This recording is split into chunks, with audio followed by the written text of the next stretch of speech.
What's going on, everybody? Thank you for being here. It's Proper Royals Live. I got William Filipek from TJW Exotics on the show tonight. If you haven't met William, stick around. If you have met William, then you know why you should be here. Sorry for a little bit of the late start. We were working out a couple technical difficulties, and now I'm buying time while I find the show intro. Here we go.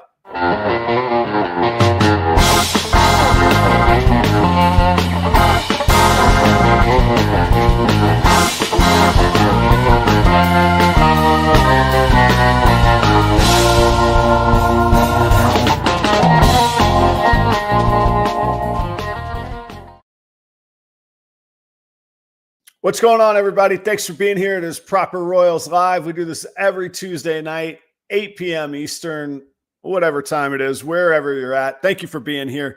I am in Minnesota, wherever you are. I hope you're enjoying summer. We are, it's even hot up here. So if it's hot in Minnesota, wherever you're at, it's probably hot. But we've got a little break coming tomorrow. It's only supposed to be like a high of 70 tomorrow. That's going to be just beautiful break. It'll be nice for the animals too. So stick around tonight. I got William Filipek on the show from TJW Exotics out of Missouri.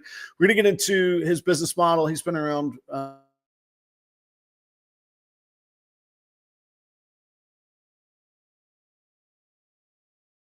had challenges like you wouldn't believe. Yeah, we're on the 5G. All right, we're gonna see. I don't know. There's something in the air tonight when it comes to Wi-Fi's. I'm not sure what's going on. We're going to talk about business models and that stuff, and then we'll get into some other personal stuff with William as well.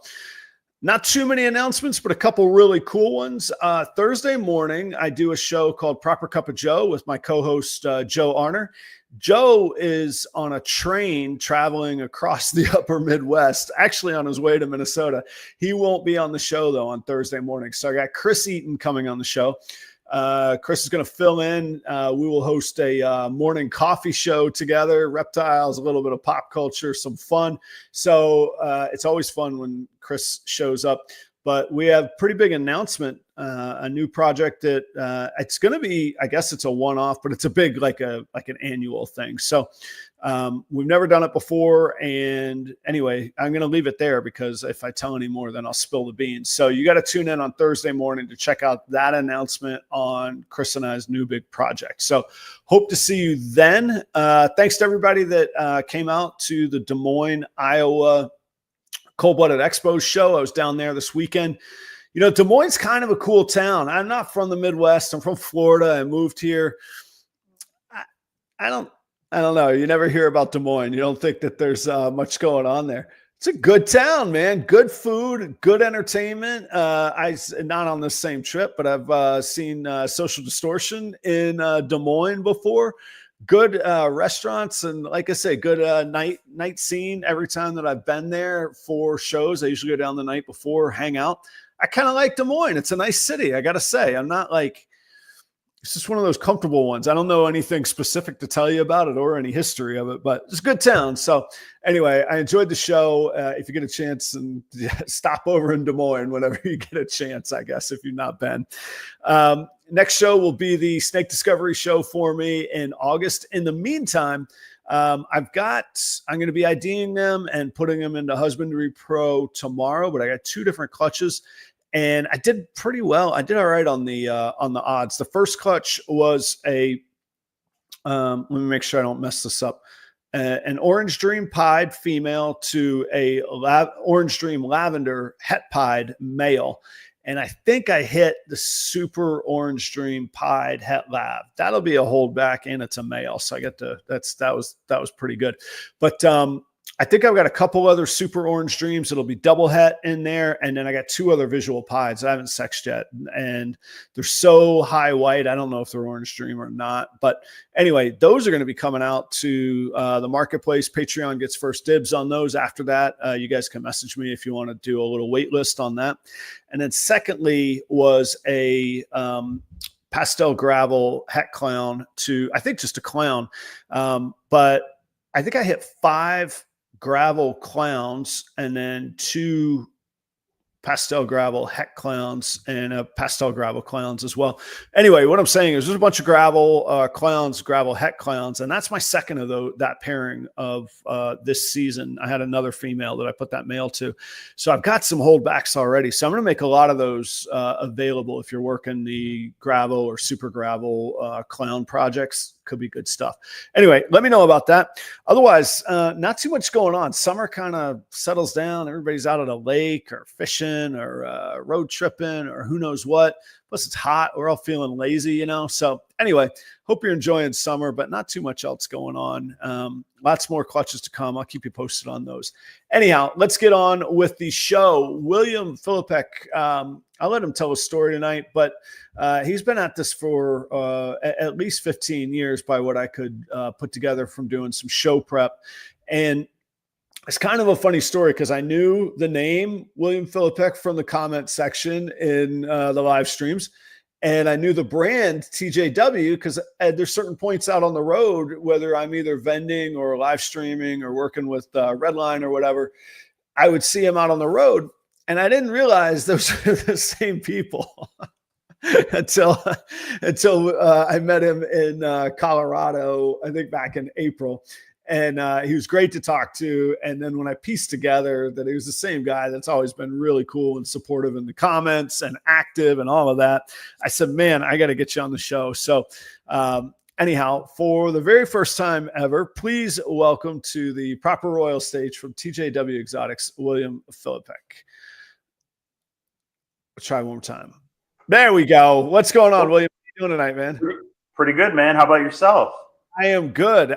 You know what? I think we both got a little of the Wi-Fi devils screwing around with us. I just don't want to jinx it, man. That's all. I wasn't gonna even acknowledge it. I don't believe in bad luck and juju stuff, but in this case, I'm just like, you know what? Just not gonna jinx myself. Hey, look, as the saying goes, the show will go on. We're going to figure it out. We've got we can always go audio only, the old school way, you know, so, anyhow, but no, it's flowing well. I can hear you, see you, and I know the audience can. So, oh, nice. And Jeremy's making inappropriate comments. That's nice. That's great. So, how's life, man? How are things going? It's starting to get chaotic, or it will be here soon. I'm starting to get clutches hatching and still getting quite a few clutches. I'm starting to get to the tail end of it. I only have like maybe just one, maybe two more snakes to ovulate. And then outside of that, I'll just be building stuff up for the upcoming year and then getting stuff established. For your, let's just stick with ball pythons for just a moment. I know you do a lot of outside of that too. For your ball pythons, do you find that they're all kind of clumped up in what they do? They're starting breeding at the same time, they're ovulating the same time, they're hatching at the same time, or is yours pretty spread out?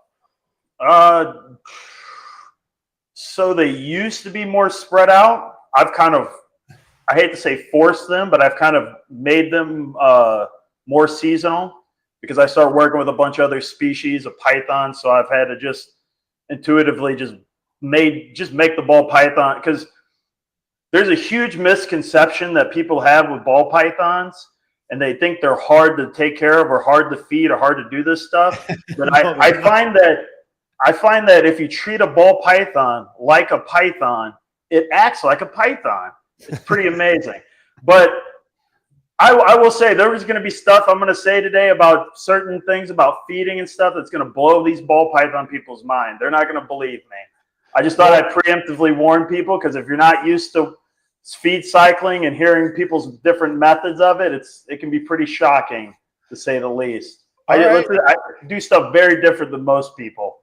Well, I'm interested to hear, and I'm finding, like, you know, the internet is a great place where there's more education, there's more connection, there's more knowledge than ever out there, but there's also more garbage than ever out there. And I get some of the craziest questions from brand new ball python owners. And I'm like, I've never heard of such a thing. And they're like, I thought you'd do this professionally. I'm like, I do. Ignore it. I don't know anything about what you're talking about. And I don't want to get specific, because they're new customers and they're doing their best. They're trying to learn as much as they can. And I just have to sometimes say, look, I can only tell you what works for me, but I'm a one-man show handling hundreds of them, and you could see they're healthy, they're well cared for. You can come to the facility, all of that. So I'm actually interested to hear some of your examples, man.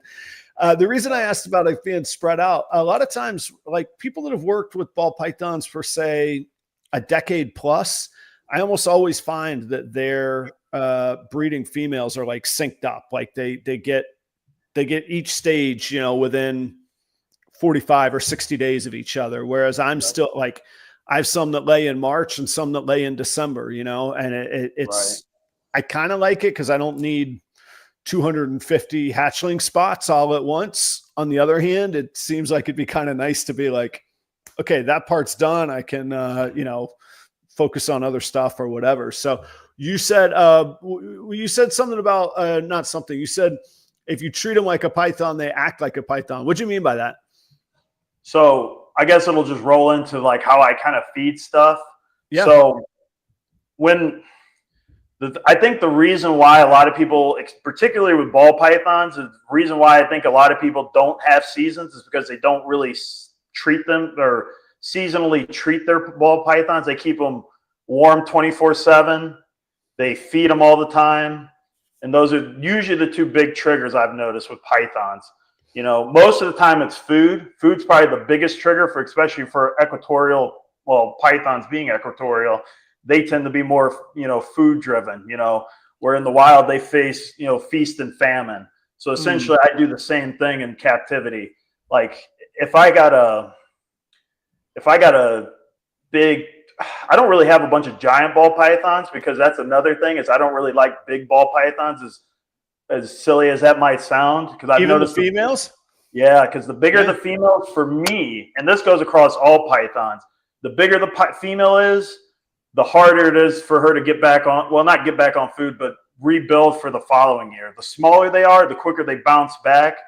And people always worry about clutch sizes, this and that. And I found that it doesn't seem to matter. I've had small females lay 9 egg clutches, but they're just smaller eggs. Right. And I've had giant females, like 3,000 or 4,000, giant to me, 3,000 or 4,000 gram females lay 4 or 5 eggs, but just giant, softball sized eggs almost. Right.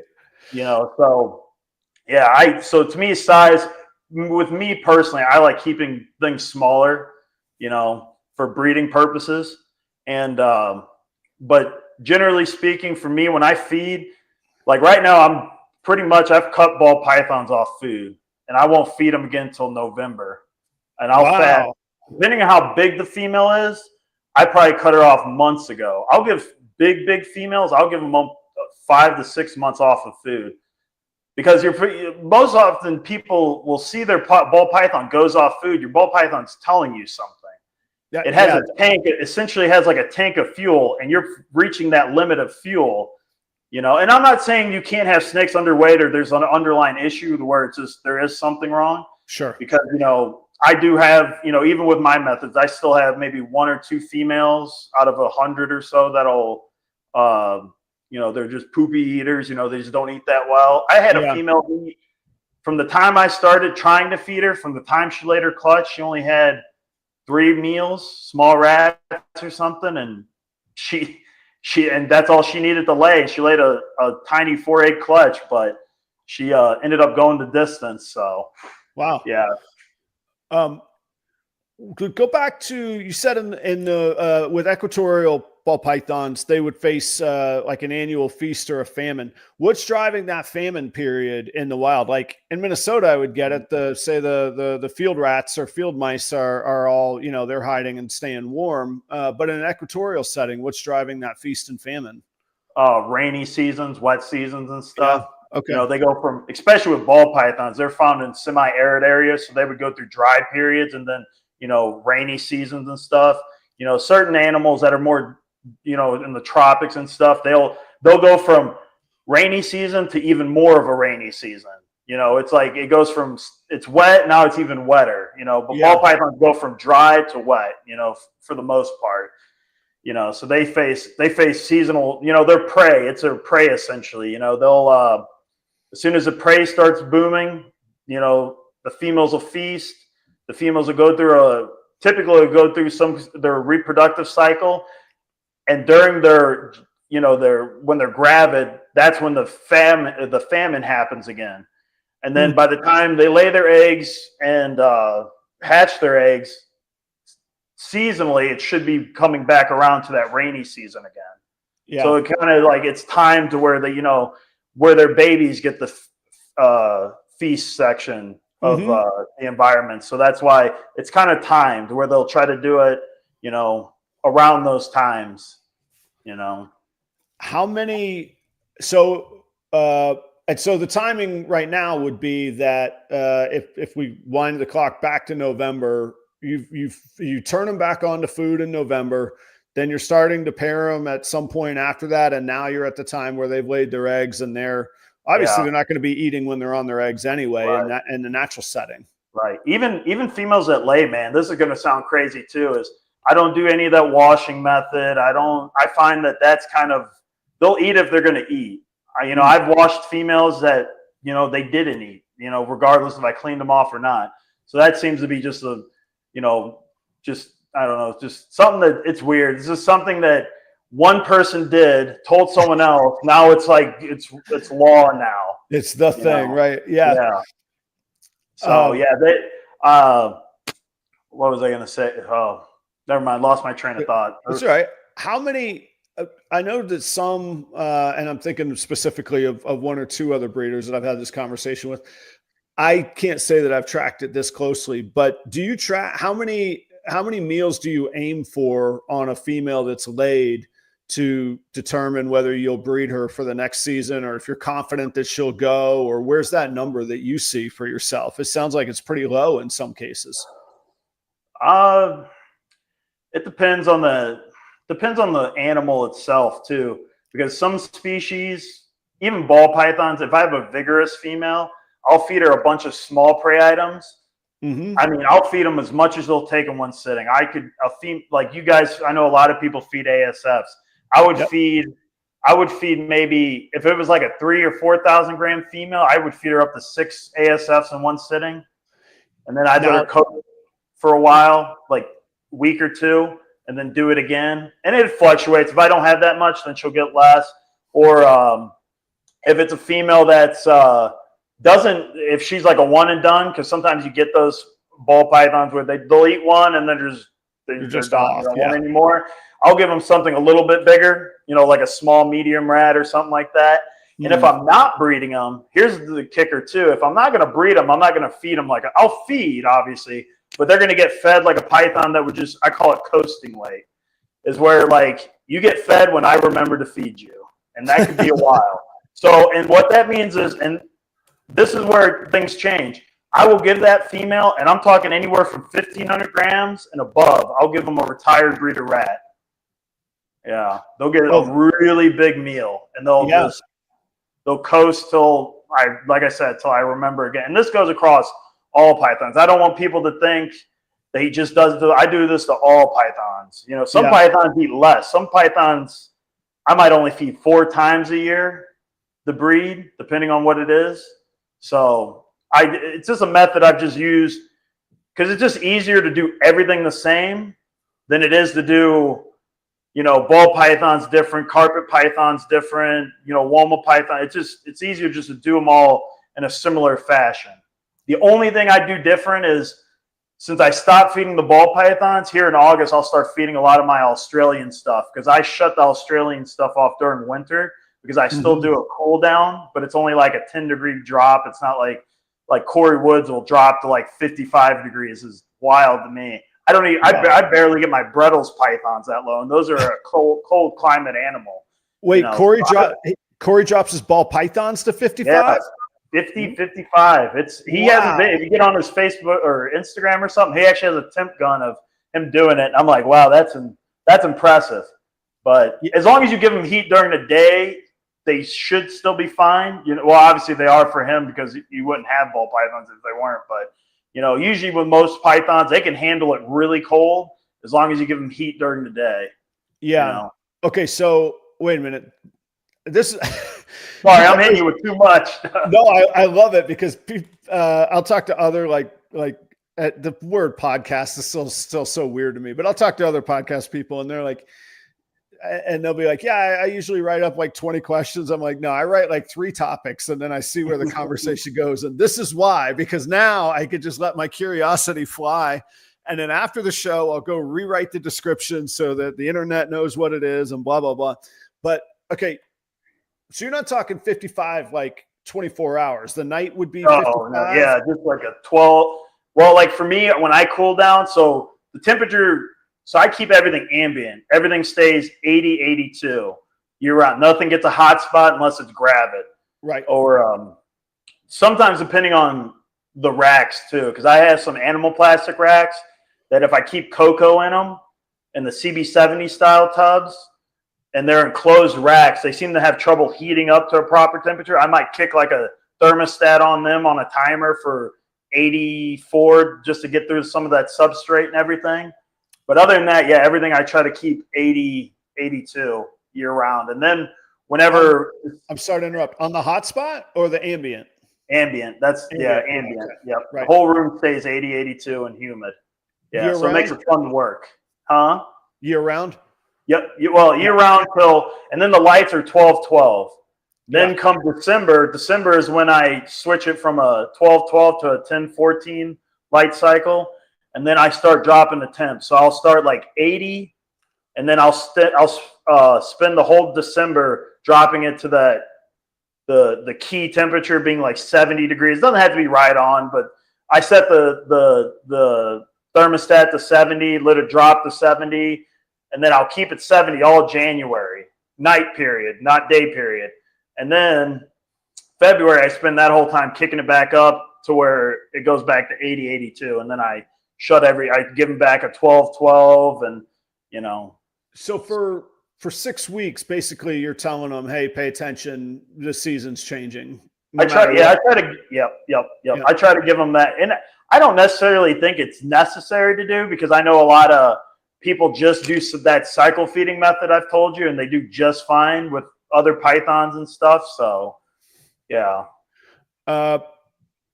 Jen at Erie Reptiles asked, what do you use to heat your room? And I had some questions about that too. So at nighttime, you would let the temp drop down to 70. Do you have a specific room thermostat? Are you doing this in the whole house or the whole building, or what's I got a designated facility for this. So the rooms are heated with a Johnson thermostat connected to two space heaters.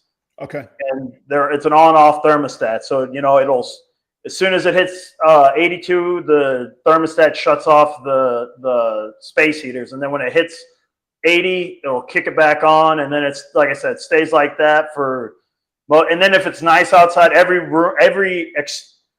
breeding room, because I got 4 rooms and 3 of them are breeding rooms, all of them have windows. So if it's nice and humid out, I'll pop the windows and it kind of helps a little bit with electricity, you know, keeps the thermostats, you know, warm still. So, and then whenever I go to do the cool down, and this was my big mistake, I didn't realize how much an HVAC just anything forcing heat or cool will evaporate it.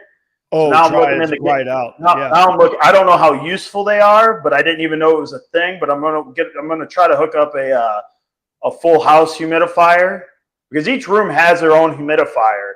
But the problem is once that cool air should blow, it doesn't matter if it's cool or heat. Any kind of heat will just evaporate the humidity. But if I can have the air itself, and it'll save on electricity too, you know, because humid air is typically it's going to feel warmer. So if I can have that help, and then this individual, because I like to try to keep the rooms around as low as 60 and then as high as they're able to get. I'll let it get up to 90% if it can get that high. Oh, humidity percentage, not 90 degrees. Yep. Yeah, just the humidity. Yeah, I'll try to let the humidity get up to 90 degrees or 90%. Sorry. Yeah. So, and all the rooms are made out of PVC too, so they can handle as humid as it can get. It's not drywall, so I don't have to worry about ruining drywall or anything like that. Yeah. I'll tell you my experience, which is not as far as deep as yours in snakes, but I've run lots of restaurants and lots of dish pits, man. As long as you've got the like the plastic cover, like the it's a three letter it's not RFI. I know what Anyway, you're talking about. Yeah, I'll yeah, look it up. It's got like the texture on the surface. yeah. As long as that water's not getting into the sheetrock, man, it does fine. I'm down here in a basement in Minnesota for 2 years. I had a commercial dish sink in here with, kicking hot water at 120 degrees, man. And I would love it when it would get steamed in here because for all the benefits you're talking about of the humidity. Right. I've never had a mold issue whatsoever. Now, different story if you got standing water or a leak or it's seeping into the, if you don't have good trim on the floor or whatever. But I'm with you on that, man. I would load it up if I could. Yeah. On the going to the I'll share my own experience. So I've got the space heaters and I like them. I have tried to hook up thermostats to them before, and I fry thermostats. I have fried Herpstats. I have fried the cheapo Inkbirds.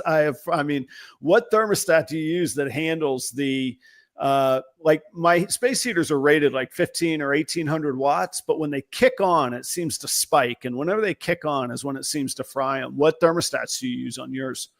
The Johnson thermostat. I had to look up the series. It's like man. I'd have to look up the series and send it to you, but it's a good thermostat. I mean, it's supposed to. It usually they usually use that thermostat control for big industrial freezers and stuff like that. Oh, cool. Okay. Yeah. Something. And each room has their own Johnson too, so it's not like one Johnson's controlling. What would it be? 2, 4, 6, 9 spaces. Each Johnson's and each outlet has its own switch, so it's not like I'm loading a bunch of power and stuff on, one circuit or something like that. Oh, okay. You got one heater per circuit. Yeah. You probably have to. Oh yeah, you'd be asking for some serious trouble.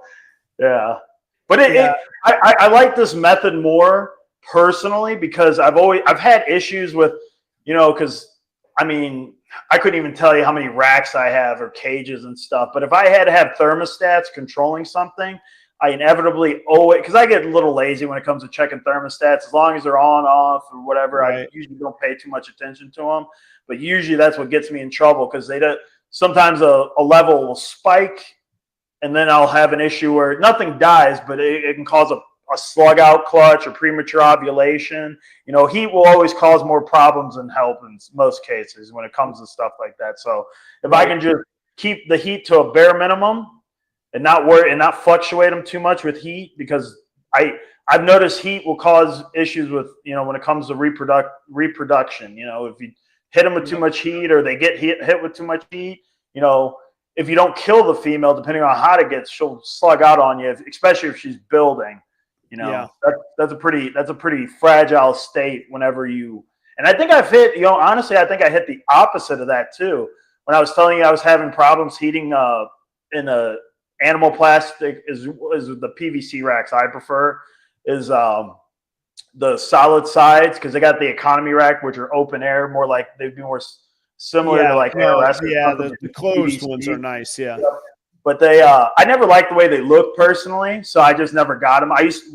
In the show, you put Ben Renick. Ben Renick is, I'm a creature of habit. Ben was an animal plastic guy, so go figure. When I finally was able to do a lot of this stuff, I'd go with animal plastic. So, but I never liked the economy rack, so I got the solid side rack or solid enclosed racks. And I noticed if you put coconut husk in those racks, particularly the more centralized, if you got them lined up, the more centralized the rack is, it seems like it's harder for the external heat to heat up that particular area, especially I think what it does is it heats it, and whatever moisture that coconut husk has evaporates and cools the air down and keeps it cooler. Because I had issues, it wasn't issues, I just had crappy clutch results because the rack wasn't getting anywhere from 74 to 77. And it wouldn't get any warmer, or it'd get cooler if I was cooling stuff down, but it wouldn't get any warmer. So I think I think I had the opposite issue in that case, where I kept them too cool and didn't realize I was ignorant to it. So now if I usually keep most of my species on like ball pythons and all that on like aspen stuff, aspen shavings, or that's what I use. Yeah, like the fiber. Yeah, and it seems to not cause as much of an issue as far as that, you know, the heating and all that. So, you know, the humid species or species like the burrow and stuff, I typically give the coconut husk and stuff too. I see. So on ball pythons, we talked about the ambient drop and stuff. What about the hot side? What do you go for on your hot temps? Oh, there is no hot side. It's 80, 82.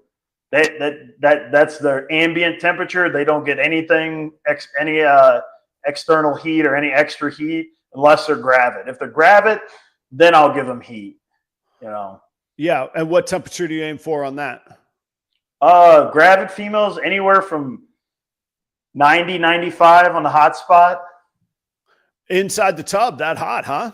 Yeah, well, that's the thermostat set. Whatever it is in there, I'm not too concerned. Because I got you. Well, as long as you're not too crazy, because I think something that people don't realize with pythons is most of the incubation starts within the mother. Right. You know, people think that it all starts when she lays eggs, but a lot of it starts within the mother, and so you don't want to get them too crazy hot, you know. But you keep them at least. I keep, like I said, 88, sometimes 88. I guess it depends if it's a higher level cage or rack. I mean, it might be 88. If it's lower, I might have to kick it up to 90 because it's generally just going to be a little bit cooler down there. Yeah. So, yeah, for people that are going, wait a minute, I've always ever heard 90 degrees on the hot spot. William's talking about the thermostat setting, which there could be a gap of air between the heat panel. There could be a difference in the thickness of the tub. Yeah. So by the time that heat gets into the tub, like some of mine are set at 93, and like you say, some of mine are set at 100 because I had to get it to that temperature for the heat to transfer inside the tub to the 90. They'll still lay if you only kept them at 80, 82, but it prolongs the laying process. Like so the minute she ovulates and goes, you know, once she comes down from the ovulation, and at some point during when she has her pre-lay shed, if you give her heat, then she'll go through that, oh man, what is it, like maybe 48, 52 days or something from pre-lay shed to actually laying the clutch. So if I give them, like the ball pythons right now, I have that thermostat, the gravid females, I do have her on them on an on-off switch or thermostat. So it shuts off after 12 hours, you know, 12 hours on, 12 hours off. So then they go from that hot spot to then back down to 80, 82. And I notice they'll take a little longer to lay compared to if I gave them 90 or whatever hot spot for the whole duration of period or whole duration of time. Then they'll lay more traditional 30 days after pre-lay shed or whatever. Yep. But if I don't, it'll hold off quite a bit. I mean, 45, 50 days in some cases after pre-lay shed and stuff. Yeah, it can take a minute. Yeah, it's funny. Some generational stuff. There's and I won't say anybody's name because I don't want to speak for them, or the last thing they need is to get hate mail from somebody who disagrees how they do stuff. They just, you're talking about the on-off timers, and this is somebody that's been at it for, 30, 40 years, kind of a legend in the industry. I think he said that they just do either 4 or 6 hours on of heat rope, 4 or 6 hours off, and there's not a thermostat at all. It's just on off, and that, the snake can move forward off the hot spot if it wants to cool off, and then they cool everything off for 4 or 6 hours, and that's what they do. Oh, yeah. I was like, wow. And I mean, this is somebody producing 400 or 500 clutches a year. Like, they know what they're doing, kind of. I mean, it just goes to show how many different ways there are to do things and to accomplish goals. Yeah. You know what I mean? Yeah. Well, I think what helps too with ball pythons and why I think they're some of the most adaptable pythons is a recent paper came out about the history of ball, like the African species, and there's the 4 African species. I call them the Fantastic Four. And the ball python is the oldest lineage of snake. There was one colonizing group of pythons that made it to Africa 33 million years ago. And I think it was shortly after that, maybe 26, 27 million years ago, is when ball pythons was a thing. And that's how long that species has been persisting for. It's older than Angolans, both of the rock python species. It's older than a lot of species. I mean, it's an old lineage of python. So it doesn't shock me per se that they're so hardy, because they've had to endure so many different environmental changes over the years, you know, climate changing throughout those time periods and stuff. Yep. So it's no wonder why they can handle a lot more than, you know, honestly, a lot of pythons for that matter. That's interesting. And again, even at, you know, 5 years focusing on this professionally, there's still a ton that I don't know. I've never done a bit of studying on sort of the history of this species. What? I know you're a history buff too, man. You like Homo sapien history. I like literally anything that dates like the epoch or further, or, you know, I'm just a nerd when it comes to, so like python evolution is just, it's one of the most fascinating things that something can be around for that long and just keep trucking along and just not without arms and legs and still be doing just fine. And not built for speed and not built for agility, just hangs out, just does its thing. Like, there's a good lesson there. Like, just chill out, get out of the way, let the world make its dumb decisions all around. Yeah, right. And,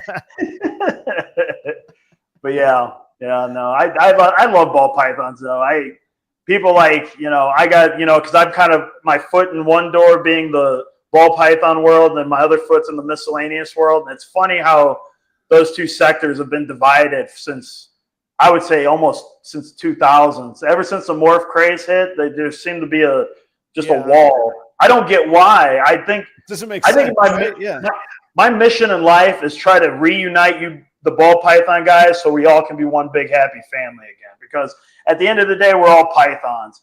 And to be honest, I think if most of the miscellaneous guys, I almost cursed, but if they took their head out of their butt, they can learn something from ball python people as far as, like, honest to God. Like, I listen to a lot of podcasts. I've been a podcast nerd since Reptile radio days. That's back in like 06, 07, and till I think they stopped in 2014. So they've been doing it a long, long time. They were the first Reptile podcast. Mm-hmm. And they'd have miscellaneous guys on, and then you got the other legends being like NPR and stuff, Morelia Python Radio.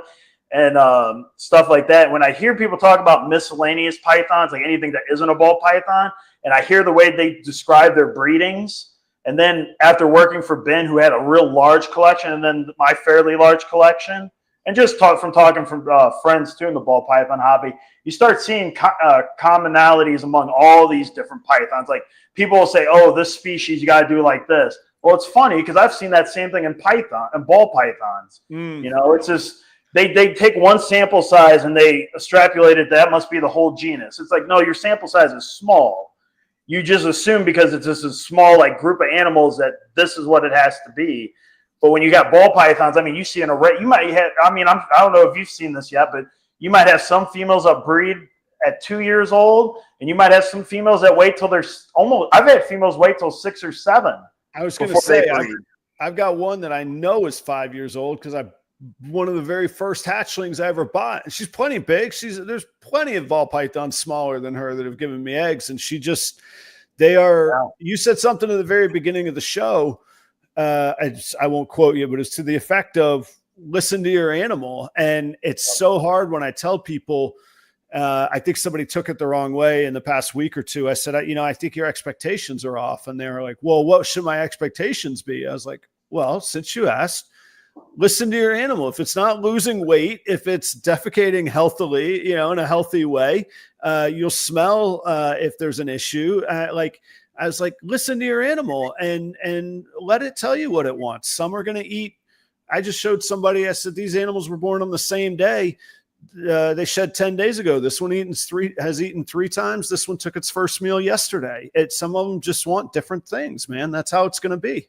Yeah. Well, I will say the one thing that I think me and you might disagree with, because I've heard you say it before, is you believe in what's the word I'm looking for? You believe in like habits and I believe in non-habits, because it might seem like I have a system, but when it comes to like feeding and a lot of that stuff, I have a general frame of where I do it, but I don't have like I need to do it on this day, or this day, and I need to feed them this much, and this much. It's a bit more sporadic than that. Mine's like, if she doesn't look like she's that hungry, or she, if she doesn't look as ravenous, then, especially if she's been ravenous. If a female's been ravenous and then you can see her taper down, a lot of times that's when she's starting to build. Like I don't need an ultrasound. Most of the time I can just kind of tell that, all right, either she's going to go or she can still reabsorb. I don't want people to think, oh, then she must be gravid. It's like, no, she's just building to the point where I guess she just thinks, or her body's just ready to possibly breed, as long as the environment's right or she's not stressed out, because I've had females get all the way up to nearly an ovulation and then just reabsorb. So, so I would say you're exactly right. But a lot of that's for me rather than for the animals. So I'll use a music analogy. When I first started playing guitar, I had to count. I had to think of the name of the chord. I had to pay attention to what I was strumming. I don't do any of that now. Like people are like, how do you remember all these chords? And I'm like, well, I don't know. Actually, I don't. Like, I know what the song sounds like. And I could like, if I sit there and play it, I'll tell you what chords it is. But off the top of my head, I'm just going to get playing. And I think we do the same when we start driving a car. We go, like right now, I have to actually stop and think which pedal is gas and brake. And the gas is on the right, the brake is on the left. But we don't think about it now. And I think as you and some other people that have been really good friends and mentors to me, that's the same thing they say. They're like, did it long enough. I tried an ultrasound for a little while. I don't need it. I see what goes on. I know when to pair them. And I'm like, okay. But for somebody starting out, how do you describe that? How do you know? And they're like, I don't know. And it's the same with like guitar. I'm like, that's what they call like a groove, or like the feeling. Like you don't. I don't think dancers really like when you're I don't dance, but I'm guessing when people dance with somebody else and they know like all the whatever the moves are. Like I don't know that stuff, but they know it. They've done it enough. And I think that my habits and my processes are as much for me to make sure that I'm doing the best that I can for the animal. There'll be things that I get better at though. Yeah. One thing I will caveat to say this, or will say though to this, is your method is better for customers than my method. Because if I tell people my method and they try to do that method and they only have, especially if they're a pet keeper, my fear is it's going to promote neglect. Because if you don't take care of something for that period of time, what do you usually do? You forget about it. It becomes like an object that you put in the closet and you forget. So I wouldn't recommend that to just, obviously I have such a large collection that it's just, you could stop feeding some of it for a long period of time, but you still have like babies I'll still be feeding because they still need to eat, to keep up, get them established and everything. So, because my babies will go through the same thing adults will go through, just at a not quite, maybe a few degrees difference, as far as that, maybe not as cold as some of the other rooms. So they essentially will get a lot of the same treatment. I've been a strong proponent of treat the baby similar to the adults, so they get into your kind of rhythm or whatever your environment's, like, so you're not just throwing them, go from the Goldilocks, environment to just boom. You're just experiencing all these different different things. Well, and I think that I do try and convey that to people that there is, I stop short at the word training them or personalities, but I think that they could be conditioned. So like I was concerned when I moved to my new facility, I don't want to be there 9 p.m. feeding, which is usually when I feed, because I like the system of feeding at night, and I feed right before I go to bed, and then I go to bed. Well, part of having a different facility is so that I'll be home at night, not working, and have a nice evening with my family. So getting them conditioned to the daytime, but most of them did fine. I fed a couple times in the daytime now, but also the rodents are in the same facility. So like moving them into where the rodents were, man, for like 2 weeks, they were just on fire when I opened the tub. It was just, but they've settled in, and they actually adapted, again, to your point, very, very well in there to the new place, Yeah. Well, and then like I said too, I don't want to make it sound like we're totally different. The only thing that I don't have a regiment for is like my feeding can be weird. Everything else I try to keep on a regimen, like night cycles, cooling when I'm going to cool. I try not to bounce around a lot, but I will change maybe fluctuation of food. I still have a few females that are building, so I'll still feed those females until they decide they want to, or until they stop. Mm-hmm. But other than that, or if they're digressing, like they're not building anymore, then I'll just stop feeding them because I go, you have plenty of reserves for the following season. So I'll just coast them till I decide I want to bulk them back up again, or if I need to bulk them back up again. Well, and the funny flip side is I don't mess with my temperatures, man. I'm 78 degrees ambient year round with the hot spot at 87, 88 year round. But I am playing with it some because I think some of it, I think you got to do the best with what you got. And sometimes you get new resources in a new place. Where I'm at right now in the new place, it doesn't have, I've got a portable AC in there, but if I let it be, it'll get to 86 or so in the daytime. And I'm like, why don't I just turn the heat off altogether? And it's only cooling down to, 76, 77 in the evening. And I'm like, let me run it that way until the seasons change. Now, Minnesota winter, it's going to get harsh. I can't just do that year round. But looking at that opportunity in that one room, whereas my house would never get to 86 and, we'd be dying inside living in an 86 degree house, So I've been, and it's not that I just do that willy nilly. Like you do that and you see how the animals are doing, or if they were eating last week, are they still eating now? As are they changing behaviors drastically? And they're not. They're doing great. So I'm going to keep an eye on it. I think I've got another month to 6 weeks where I'll be able to do that, depending on the weather here in Minnesota. Right.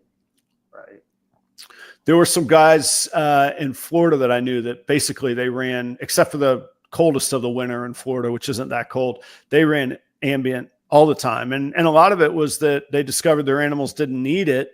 And the second thing was the safety factor. They said, well, we live in Florida. It's warm enough. Let's take advantage of it rather than worrying about fires or burning the place down, Right. The ambient method was a method I was told about I heard it. I didn't hear it directly from it. It was Dave and Tracy Barker was the first one. And then, who was it? Eve. Goodness gracious. Can't think of his name. It don't matter. But either way, those are the two guys I heard the whole ambient from originally. And then I talked to a buddy of mine, Ryan Young, who does ambient. And I was just, it's, some of that stuff can be scary if you're doing something different than what you're used to. Like, because when I moved, my snakes couldn't have seen or faced anything more different than what they were in. And then when I moved them to the building, the original room they were in, they didn't have a light cycle. It was just whenever I was in, the lights were on, and whatever the back facing window with woods and trees, whatever light would come through that, that was the only light they got. And they all had hot spots because I wasn't keeping that with the house room, an ambient temperature. It wasn't well insulated. So they had a huge transition from there. And then they came over here, had ambient, and then they had a night cycle or proper night cycle. Cause that was another thing too, was trying to get thermostats to drop the right time and stuff like that. Then they got, like I said, they got big windows in each room, so they get natural light coming in. So it was a huge transition. And then some animals, depending on the species, went from a rack to a cage. So a lot of changing for sure. Well, we've picked apart a lot of ball python stuff, which is great because that's up my alley and probably some of the audience alley. But you do a ton of other stuff other than ball pythons, and you've used the word pythons pretty specifically tonight. Do you stay within the python world primarily, or do you have stuff outside of that too? I have like two. Right now I work with 36 or 37 different species of python. I work from anywhere from the smallest python, the pygmy python, all the way up to the big mainlands. So the way my rooms are orchestrated is I'm in the building now. is ball python room. The ball python room ended up being bigger than I thought it was going to be, but they already laid the pipes before I could have them change anything. So the ball python room ended up being big. So that one also has like my blood pythons, my Angolans, and then the few boa species I keep. Well, and then next to that is my miscellaneous room. That's all pretty much a lot of my other like python species. And then I got the nursery room being obviously the baby room. And then at the very, this is going to sound nuts to most people, the whole back wall, it's the biggest room by far, is the big snake room. That is essentially hobby room. Because I'm a big proponent of Eugene Bessette when he said, you know, big snake, little market, little snake, big market. And that's 100% true. I mean, you're not going to be breeding rock pythons, retics, and berms, you know, for a living. But I do like having them, and I like having the diversity. And then I would like to breed them and stuff too. It's not that you can't make some sort of financial gain from them, but it's certainly not like you could or would do with a ball python or any other smaller species for that matter. So, if for people that don't know the name, they need to look up Eugene Bessette. First, he's a legend. Second, he boils things down to the simplest form that anybody can understand, and he's going to tell you directly to your face, and we're going to move on. And he's so good. Eugene has been wonderful to me, and I'm thankful that while I was in Florida, I got to spend a fair amount of time with Eugene. He's fantastic. Every time he talks to people too, he talks to them like he's your son or something, or he talks to you like just a young lad. You'd be 40 or 50 years old, and they'll talk to you like a child, not like in a degrading way, but like a fatherly like way almost. And he's gonna hold your shoulder while he does. Yeah. He's gonna do it in a respectful way. He's not gonna be like what that kind of would sound like if someone talked to you in that way, but. Yeah. But let me tell you, if he disagrees with you, he's going to disagree with you. Eugene, I'm sure you've heard stories about him back in the day. So there's he looks like the guy on Sopranos back in the day when in his younger days. The guy who passed away, what's his name? Drawing a blank, but he looks like mobster material. So you definitely didn't want to mess with him, especially back in his prime. So yeah, I had I'll tell you real quick. He was actually my vision racks I bought used from those are Eugene's old, or some of them. He's probably had hundreds of them, but the vision racks that I have are Eugene's old racks. And I had some musical equipment. I had just come from a gig, and we opened the back of the truck, and it's got a bed cover on it, so it's waterproof and all that. And he opens the truck, and he turns and looks real slow and real diligent at me. And he says, he pointed to a case, and he said, if you brought that gun on my property without telling me, and you'd been sitting here the whole time, we're going to have a problem. And I said, it's a speaker tower. He goes, okay, that's what I want to hear. I said, okay.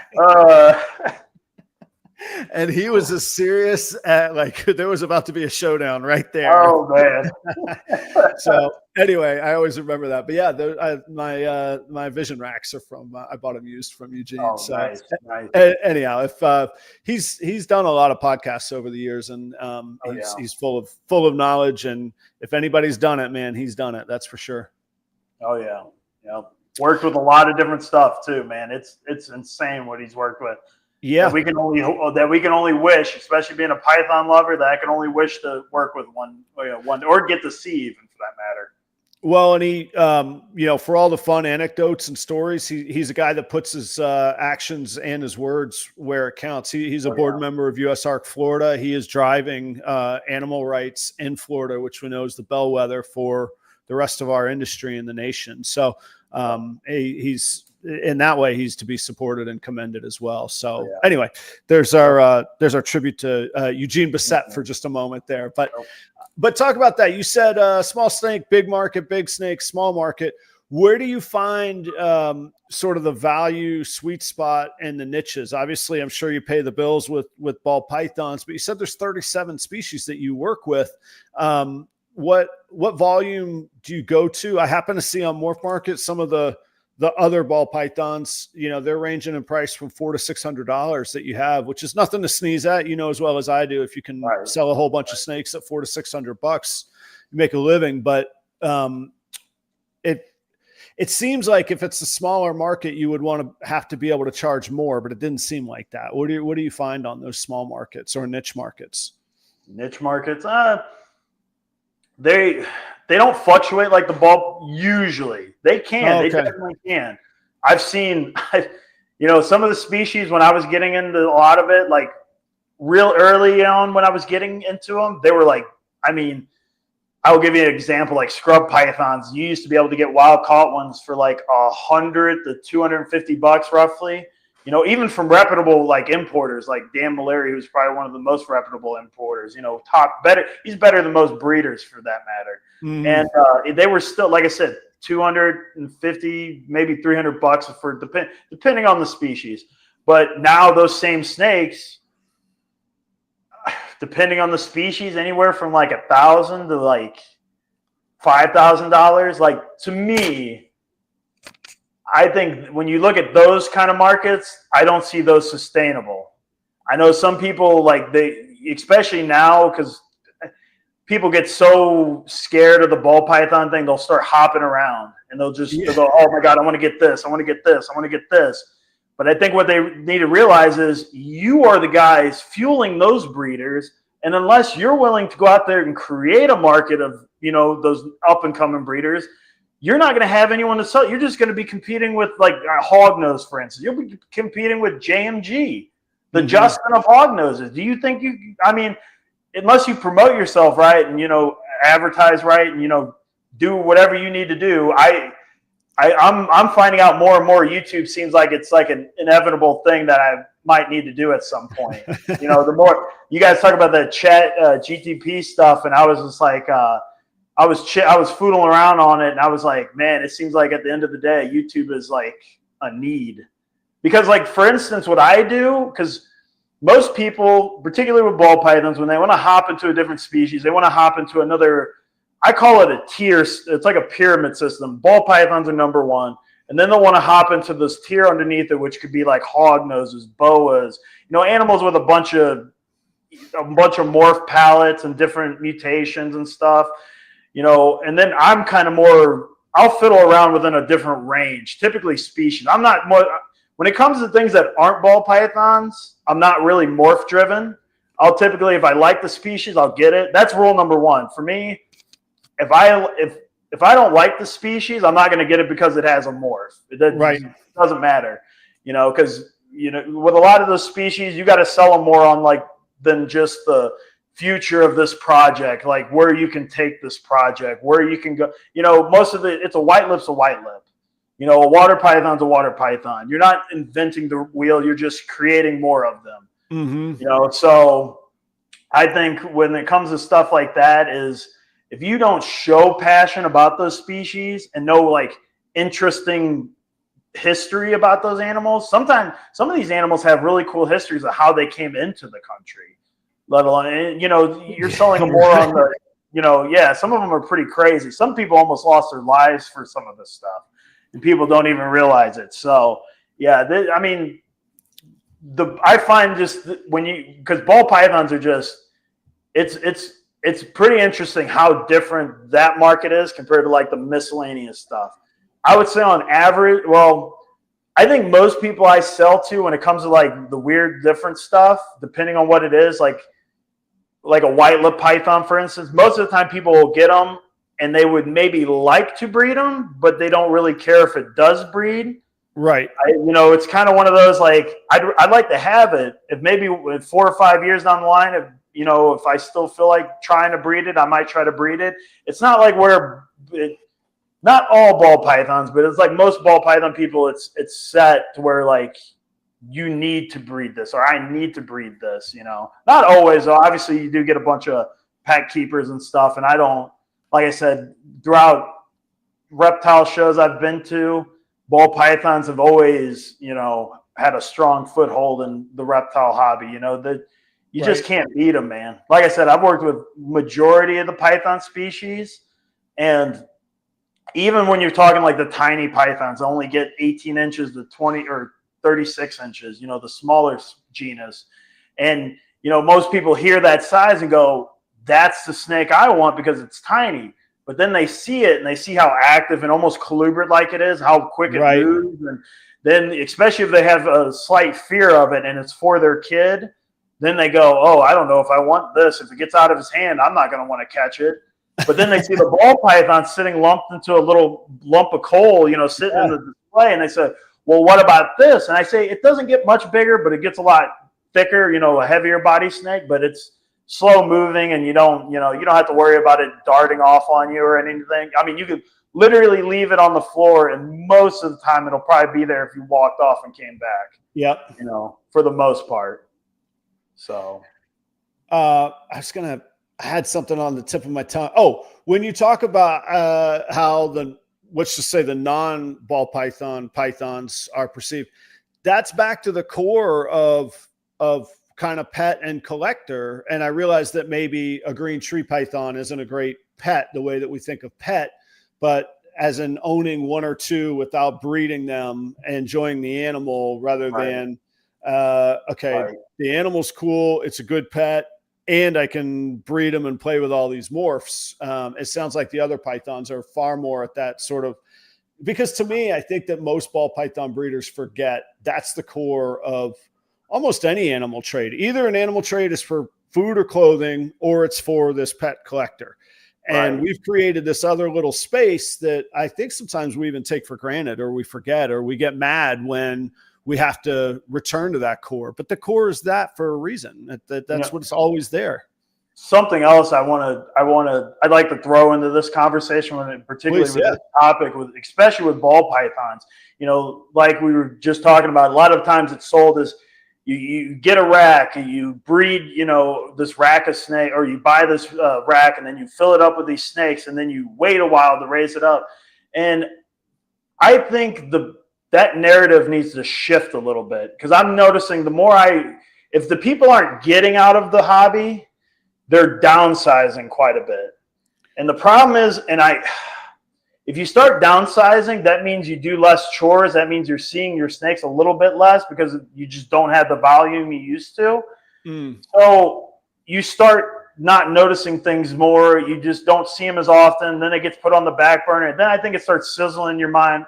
Well, then why am I doing this if I barely have a collection? What's the point of doing this? Or what?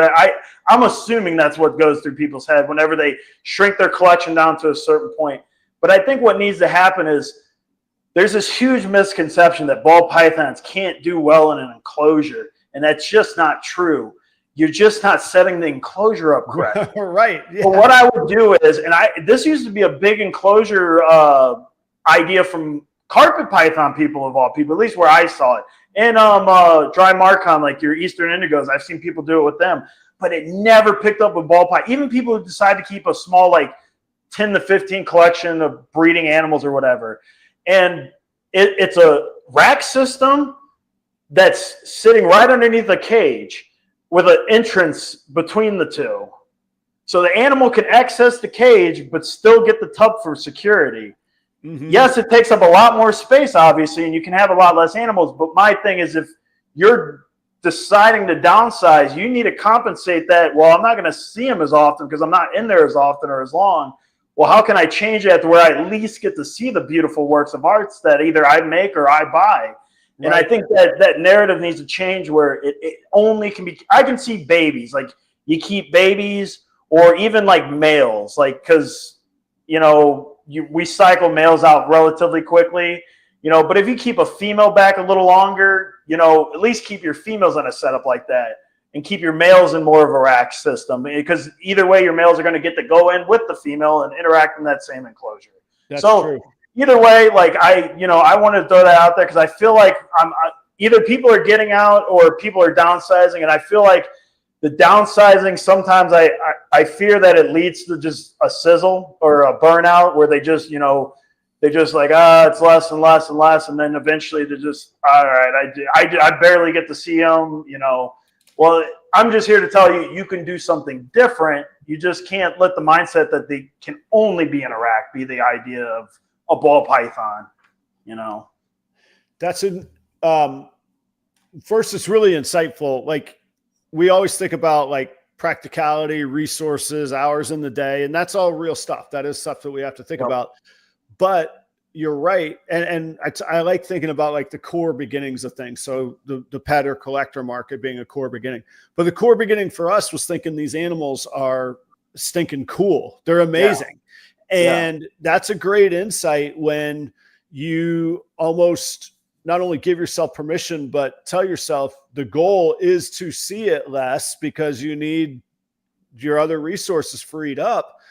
You're removing that core appreciation and that core awe or childlike, again, I use the word awe that made it exciting for us in the first place. Right. That's a really insightful way to look at it. And I just want to throw this out there too. I'm not saying like all these big breeders need to do this. I'm just saying if you're downsizing, just something to consider. I mean, I'm not trying to tell people you need to do it like that, but just think about it, So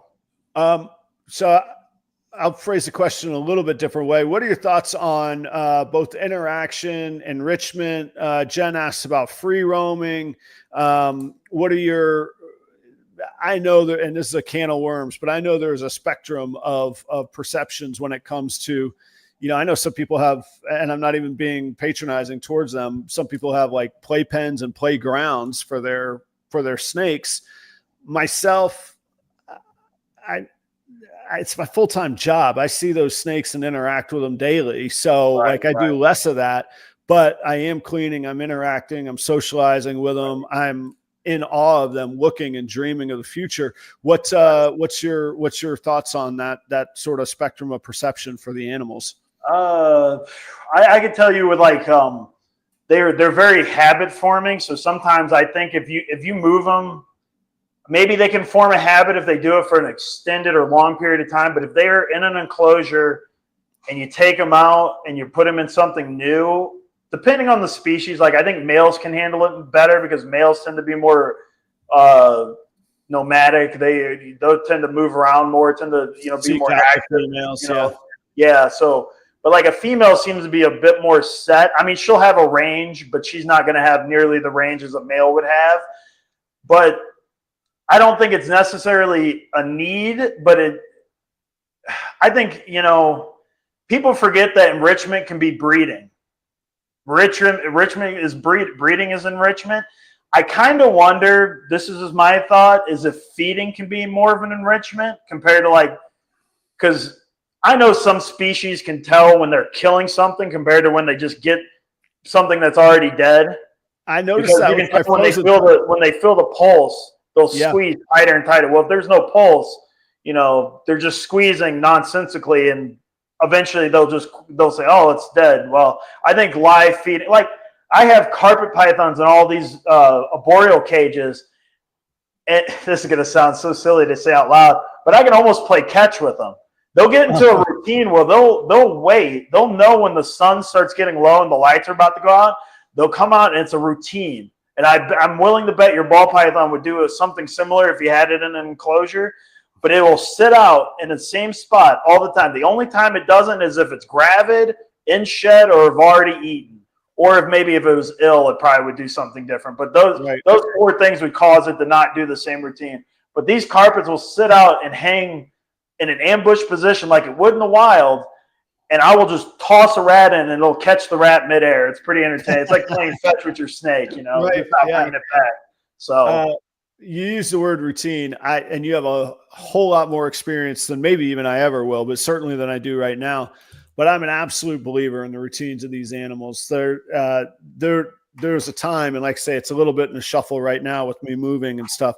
But in the daytime, I can handle them like docile puppy dogs, and at night it's the complete opposite because they've come to learn at night, if I open the tub, there's going to be food on the other side of that plastic wall because I don't handle them otherwise at night. And I tell new pet owners that I'm like, get in a routine. They're going to train you, you're going to train them, and you guys are going to be happy together in 2 weeks, a month kind of deal. And all these, does it feed? How come it's hiding? This and that. That'll all be a distant memory because you guys are going to figure each other out, and I think that's a really important point as well. One of the most painful bites I ever got was a ball python. I was feeding at night, and boy, she was building pretty big follicles. So I figured she wouldn't be hungry. Well, I was wrong. I popped the tub open. She was sitting in the front, and the tub's like right around face level, so it wasn't quite tall enough. I needed a stool, so I just kind of peeked in. As soon as my lips hit the top of that tub, just wham, right on the tip of my lips. I got French kissed by a ball python. And the funny part is, she ate right afterwards too. It didn't, me pulling her off didn't phase her at all. She just went, as soon as I just dumped the rat in, she went right for the rat instead. That had to be a rough bite though too, man. Oh, man, it's a good thing I had facial hair to kind of barricade some of those teeth and the marks on my lip. You know, otherwise it would have looked a whole lot worse, you know. On that, the time is flying. Give me just a second. I got to pay a couple bills because there's a whole lot of people that support us here and support this industry. Also, guys, I don't know if you noticed, we're going ad-free. All Proper Royals live content is ad-free now for your viewing consumption pleasure. So just stick with me while, we got to take care of these people. Every time I try and point, I would be a horrible weatherman. Check out Palm Street. They're supporting the industry and investing in it incredibly. We talked about the sort of the core of pet owners, collectors. Go check it out. It's a great platform to sell and to buy on. If you haven't checked it out, you should. And there's a link down below if you decide that you want to sell on there. You do have to apply. You have to get vetted, but filling out the application takes about 3 or 4 minutes, and then it's a couple quick questions, and you send a picture of your husbandry and setup. And anyway, they just want to get to know you, which if it's a little bit of a pain up front, but if you think about the good of the industry, that's a pretty solid move on their part. So go check out Palm Street. Thanks to them for supporting the industry. Redline Shipping. That's who I ship with. I like customer service. Service is what I do. I built my career in the service industry, so customer service is important to me, and they have a great crew of reptile keepers to support you. You've heard us talk about temperatures. Shipping temperatures are high this time of year. They have the equipment, the supplies that you're going to need, and the knowledge, and they'll work with you on each and every shipment if you want. They have a phone number on their website where you call and you get a human that has reptiles and cares about your reptiles, and they care about you. So check out Redline Shipping. Use the promo code PROPER5, $5 off your next shipping label. Speaking of service is Charlie. I don't know if you saw him in the chat earlier. He is from shedtesting.com. He is a keeper and a breeder himself, but he's really innovated and, as far as I'm concerned, disrupted the whole industry, becoming competition and an alternative, and now, in my opinion, becoming the standard for DNA shed testing of ball pythons. If you haven't worked with Charlie, there's over 40 genes that you can test for on his website. The latest ones that are active and live are Lace, Monarch, Hurricane, and Monsoon. You can message Charlie directly on Instagram, and there's some contact information on the website as well if you have any questions. And he'll give you an update on where things are at on genes that might be developed. So, for example, if he and some colleagues are working on the rainbow gene, which I would love to have a test for, he says, hey, if you could send me some visual rainbow sheds, maybe we can get there sooner. Those sorts of conversations, Charlie's the guy to talk to. So go check that out. Use the promo code PROPER15 for 15% off of 2 orders. On each order, you can order as many shed tests as you want, but you got to order them at one time. So go check that out. And, I can't promise the results other than they'll be accurate, but the results are between you and the snakes, but the service, Charlie, take care of you on it. Portuguese Pythons is Danny and Renee Rocha from Chino, California. I love what they do in the Ultramel project. They have a whole lot more projects, but the Ultramels that they work and the dark genes that they put into it, like I have a lot of blackhead and heterotizanthic Ultramel project stuff from them, but also the brightening stuff they're doing with the Bell complex and Ultramels. They're coming out like neon. But in Ultramel, they're working with Puzzle, Clown, and Pied combinations as Ultramels, and then dark genes like blackhead, heterotizanthic, GHI, and then other cool genes like Sunset, Puzzle projects, and then True Ghost projects as well. If you look at their morph market, you'll see immediately, again, I used the word awe before, just the beauty of the animals they produce is fantastic.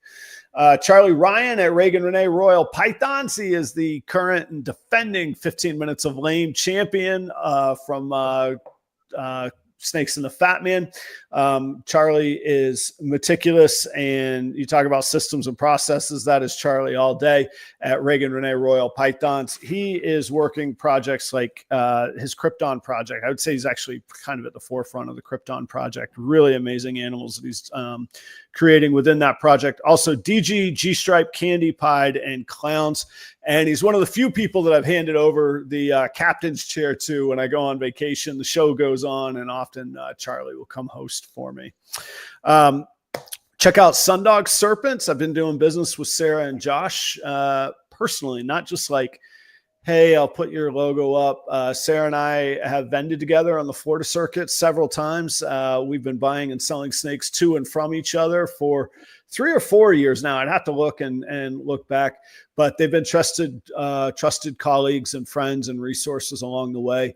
And I think you should check out what they're doing. They work TSK Axanthic, TSK Clown projects. They also work with blood pythons. And I've got to admit, I'm a little jealous. I'm a super gravel guy, but their super asphalt stuff that they're producing is really killer. Go check that out. Last but not least is Chris at BNS Reptilia. He is the original advertising partner for Proper Royals, going all the way back to nearly the beginning. And we're now business partners as vendors at Tinley. He'll be there in October with me, as he is every October. And Chris is BNS Reptilia because he works with so many different species, ball pythons, blood pythons, locality boas, colubrids of all shapes and sizes, as well as the Pituophis colubrids, the bull snakes and the pine snakes. He will have those available, obviously limited supply for some of the reasons that William and I are speaking of tonight, the market, the demand, the resources. If you're interested in any of those Pituophis before Tinley, get in touch with Chris. He'll make sure you have the paperwork you need. He'll have the permits, all totally legal on the up and up there in Illinois. So go check him out. He's also the regional distributor for the Chipper, and he works nationally to help other people set up their own regions of the Chipper. So you can get in touch with him if you're interested in any of that. Thank you to the audience. Thanks to these show sponsors. They are people that support our industry. And like I say, they bring Proper Royals live to you ad-free from now on, which has been getting really good response from everybody. So thank you very much. A little bit of housekeeping. I stumbled over something I couldn't remember earlier, and we were talking about keeping walls dry on top of sheetrock.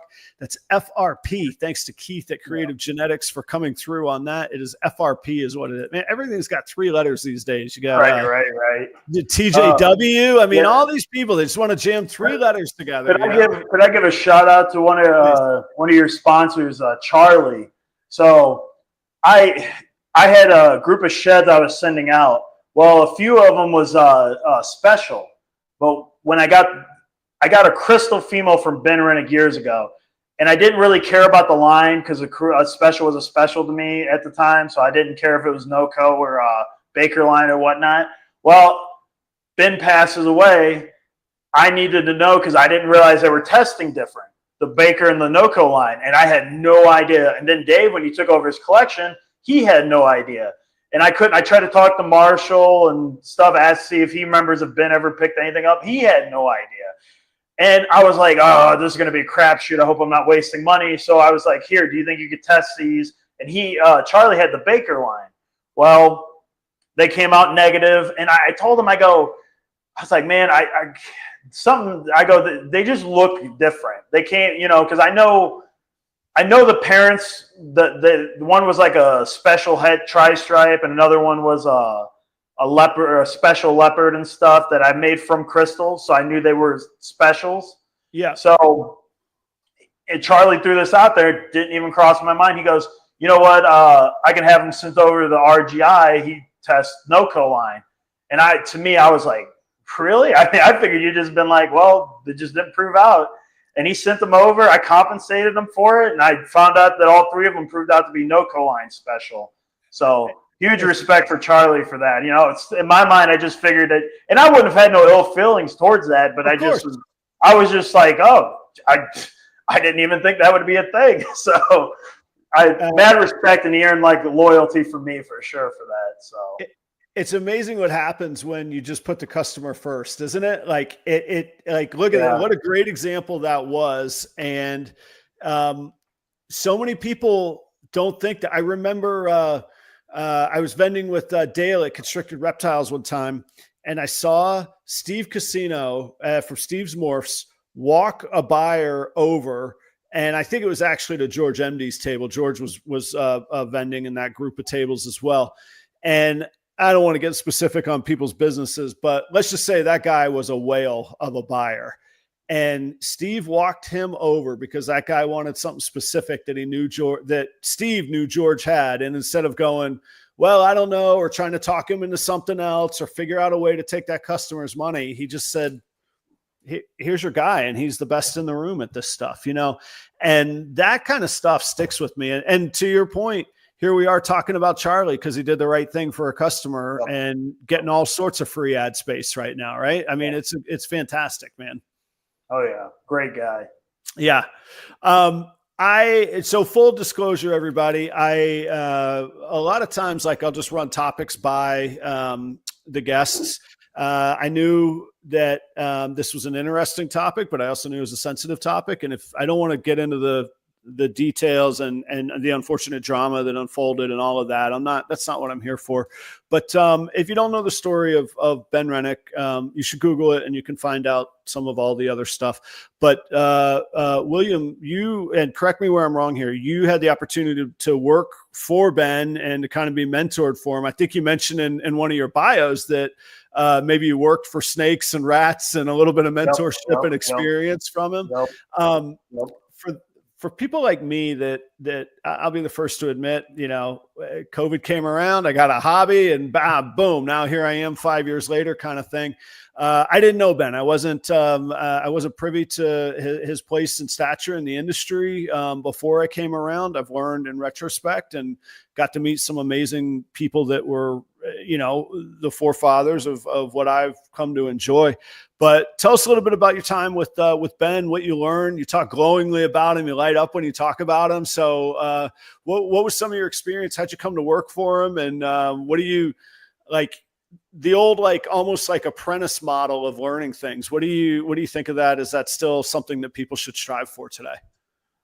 Oh yeah. I think especially in certain situations, especially with, we all have our days. We're all going to have those customers that are just like, I don't want to say annoying, but they keep asking questions. They keep, they keep bugging you. They keep wanting it. But then I can't help but go, what would Ben do in this situation? And then I go, it's like, he would have sucked it up and he would have helped the, individual, regardless of, what he was doing at the time, or if it was late at night, or, within reason, he would do what he can for the customer. And I try to hold that true. And, it's little side thing, but that's especially with the miscellaneous stuff, ball python breeding, there's a lot of great people in it. I mean, a lot of good businessmen, but when you start talking about the miscellaneous stuff, the niche markets like that, like especially what I'm in, you might deal with a lot of, just terrible people or horrible people to deal with.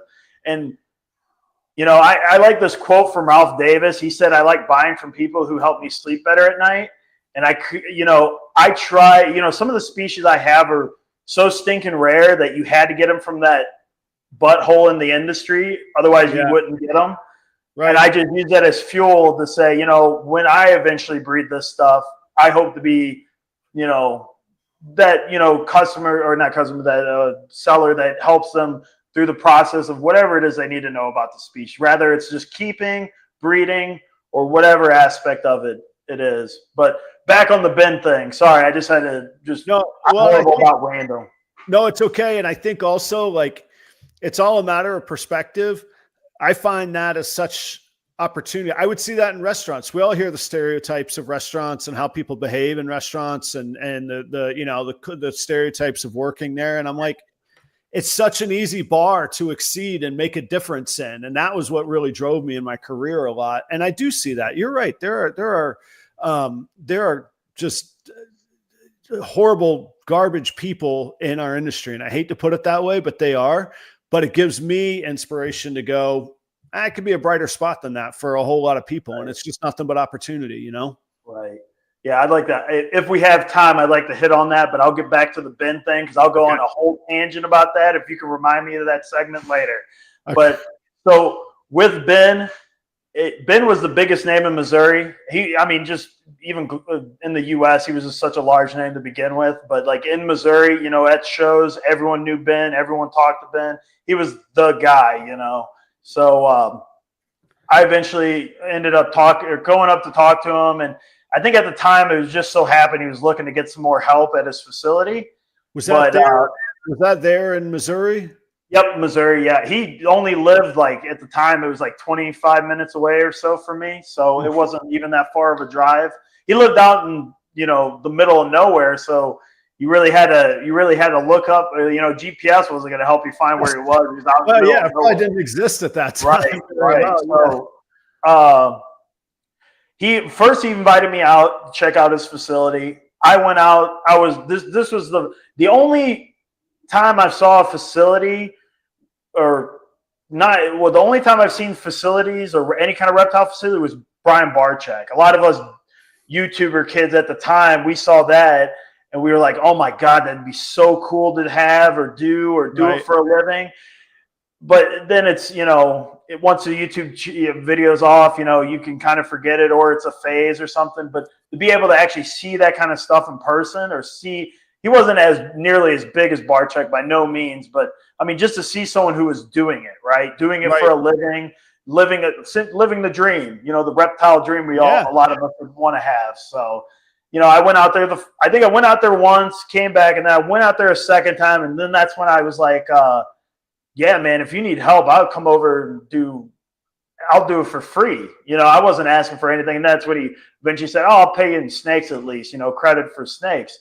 I said, "Oh, cool." I was like, "That's perfect." I go, "I didn't even know that was a thing. I was just willing to come out here to scrape tubs for just the sheer knowledge and just to, get my foot in, I guess you'd say, into the door of how breeding or how a larger scale breeder works, Right. So I went in there. I was doing all kinds of stuff. I cleaned the adult ball pythons for a little while.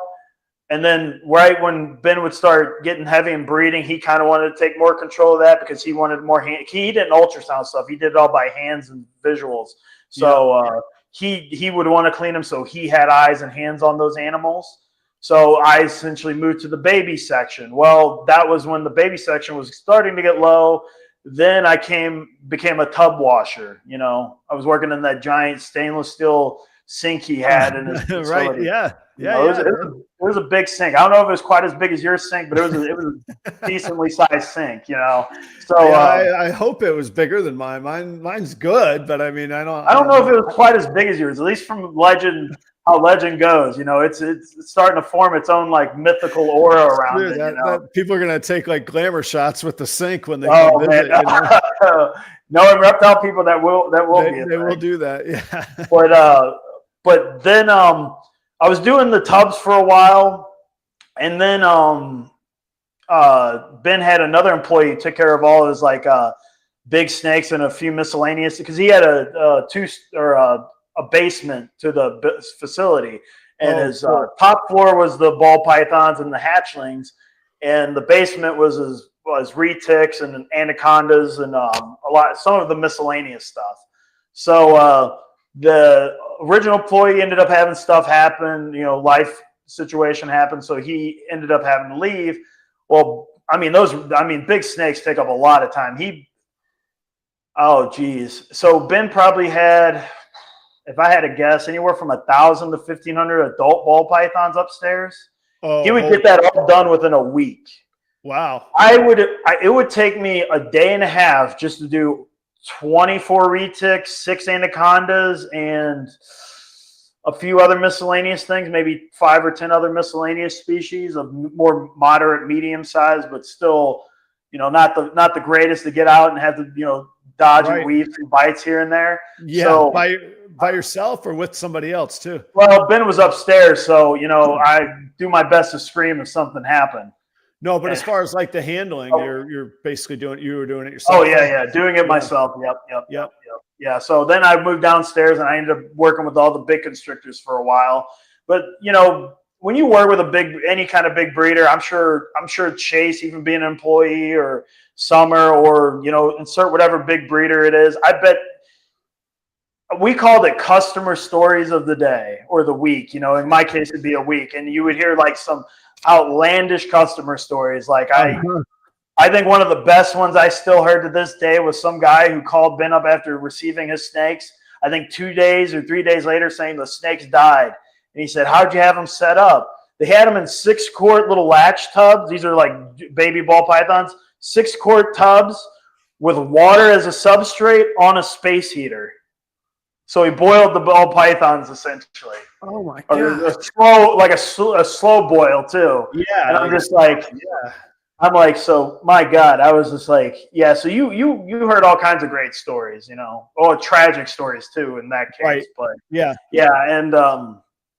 and then I get to see the ins and outs and how, you know, because I think Ben was a businessman. He wasn't so much. He was definitely a reptile guy. I think when you get to that size, you have to be some sort of reptile guy. But I didn't really get a lot of my like intricate interest in like pythons in particular from Ben. That happened later on. But like with Ben, I got to learn more of the ins and outs of the business, how it worked, what his plans were. You know, because his plan, you know, I've seen the ball pythons just go through this phase. And I'll kind of break it down to where, like, from working with Ben, it kind of gave me a perspective of where I think I can see the ball python market kind of going. And potentially, I'm not saying it will or anything that won't or will happen or something, but, you know, in the early 2000s, it was about new morphs coming in, and it was about breeding those new morphs.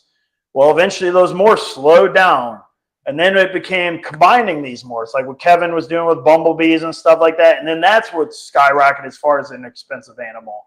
Well, then eventually that started petering out. And then eventually it was any combo. You know, it didn't matter. It could be a brown and black snake. It didn't look much different than normal. If it was a new combo, it was $10,000. It didn't matter what it was.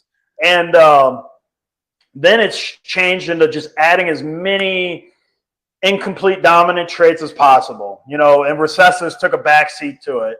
And eventually Justin created this wave around the recessives again. And then you start seeing the shift towards recessives. Then it was just recessives. And then it became double recessives, triple recessives. And then you start seeing, well, now we're going the same route with incomplete dominance. We're just doing it with recessives now. Right. Where just add as many recessives. We don't even care if it looks good. If it has, you know, is a quad or something, and it looks like poo, it's worth, you know, $20,000 or $50,000, whatever make-believe number it is. And then you're starting to see that, Peter, a little bit. I think it depends on the double recessives. And now I'm seeing people wanting to add more incomplete dominance or treat the incomplete dominance like recessives. Right. I see the industry changing in a way where it's going to, well, I'm going to say it's going to. At some point it will. When it will be, I don't know. But I think it'll start falling into the same niche that every python, or not just pythons, every snake or any reptile, even dogs, any kind of animal breeding, like pet breeding in particular, goes. And it turns into more of a selective breeding aspect of things where we're combining these traits. Nothing that mind-blowing is happening, and I think it's going to peter out again. And I think what's going to happen is it's going to just go through a low, and then it's going to be that Justin, whoever, sitting in the wing working on something, and then he reveals, say, like because this is a new concept for. I saw how people reacted to the desert ghost situation when you say polygenetic, which is a part of the Mendelian genetic, you know, that group of, you know, those whatever the word is, we're part of that group. And you said polygenetics, people lost their mind. They couldn't even, I've never seen just people lose their mind over something like that before. Even though nothing essentially changed, people just lost their mind because you just made something different. But I think the problem is, and I remember talking to Jessica about this too, is it's not going to be a thing until someone makes it a proven concept, like kind of Justin did with the recessives. If you can make line bred traits, cool. However that is to you, and however, you know, if you can and do well with that, as far as A, it needs to be pretty animals, and then B, it needs to be a market. If you're not creating a market for it, then it doesn't matter how neat it looks. It's just going to be another neat snake in the ether that gets lost, you know, until somebody else picks up the mantle and decides to make this the big thing. So in my mind, I know I'm loading a bunch of stuff at you, throwing a bunch of random stuff, but that's essentially working with Ben kind of gave me this perspective of I see this evolution happen in so many different species, but no species has mutations like ball pythons. So they dropped off quick. And then you saw that select, and then it kind of, the species kind of petered out and dipped down. And then you kind of got stuck with just the hardcore people who genuinely like that stuff or that species. And then they were willing to work through the, you know, the ashes essentially and just create something new and different. So I think what it does, you know, it's just going to fluctuate like that until, like I said, someone makes it a proven concept, you know. Well, I do think that you're onto something, and I think also we're and it's sort of society is this way. Like we're doing things faster and better and neater, and just like we're running at paces we've never seen before, and shed testing is part of that, which is so cool because we can reach our goals faster. And we're creating things faster, and there's more people that have access answer questions too. It answers questions like those. Well, because I remember working for Ben. Another thing is you'd have all these genes, and you're just kind of, oh, I think it has this. I think it has that. You know, you can, for the most part, you can figure out what's all in that animal. Yeah, and you don't need 1,000 females to do that anymore. You can do it with testing. But I had an interesting conversation with somebody, and I've brought this up before, and it's usually good food for thought. But you know, again, one of the core things to me is just how cool a snake can look. And the cooler it looks, the better, like the more intrinsic value it's going to have. And like, sort of similar to what you're saying, I envision a day where what if there's not just 99 genes written on the label and a price? What if it's just a snake and somebody's like, holy smokes, that's the coolest thing I've ever seen. All right, let's talk about price. What's it worth to you? And like, you get down to what that intrinsic value is versus now, because so many of us are breeders and there is that bit of multi-level marketing, so to speak, to what we do. Yes, the genetics are very important. You have to know what you're selling.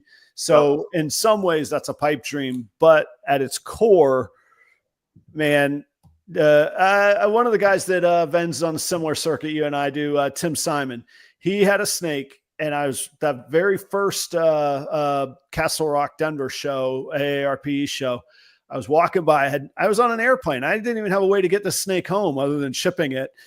I walked by his booth and I stopped and I said, "What is that?" And he's like, "I got to find out." And I was like, "Hang on, is it a male or a female?" He goes, "It's male." I said, "Is that a big pile of recessives or non-recessives?" He's like, "No, there's actually no recessives in there." I said, "It's sold. You don't even have to tell me what it is. Whatever that is, I can add so much more to it." And it was a leopard, Mackenzie, freeway, possible black. I still don't know everything that's in it. Right.